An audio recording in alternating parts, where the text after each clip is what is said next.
We're going to look at a couple stretches for the latissimus muscles. We had a quadruped version that we have in our videos. There's a couple different another couple ways you can stretch that. Now the latissimus muscle is a big muscle that runs from kind of the inside of the armpit down and around the body. A lot of times it's a very large, broad muscle. For bodybuilders, it's the muscle that sort of gives that upper body that triangular shape.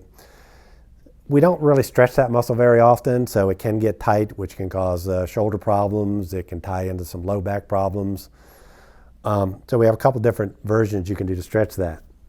One, you can do standing near a wall or a door frame. So step back here a little bit, step away from the wall a little bit. So you're going to take this outside arm, you're going to kind of reach over. You can put your other arm against there. So some of our clients will get a good stretch just by going this far with it. You can bring your pelvis forward a little bit. If you want a little more stretch towards the front, you can kind of push your hips back a little bit, bow out a little bit so you feel a little more stretch here. We can take this outside leg and cross it to the front.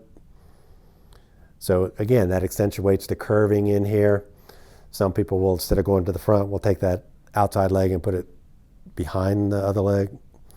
And again, that may just shift the emphasis of the stretch a little bit. And then again, you're trying to get as much bowing in here as you can to feel that nice stretch in there.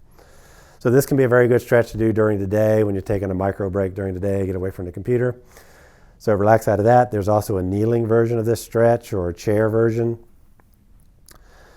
So for this version, have a pad there. If you have a hard floor, you're going to be a comfortable distance from the table. You're going to rest your elbows there, elbows together, rest your head in there.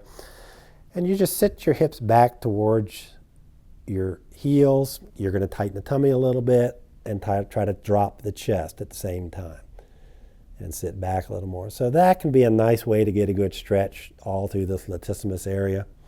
Again, stretches you hold for 20 seconds or so. If it feels good, yes, hold it longer. Some clients can do this in a standing position, just rest their arms on a counter and kind of sit the hips back. Again, you tighten the tummy, but drop the chest down to get that optimal stretch. So he's not terribly tight through there. We get some people that they just can't get this upper back flat. But your goal is to be able to get that relatively flat through there and to feel a good stretch through the lats.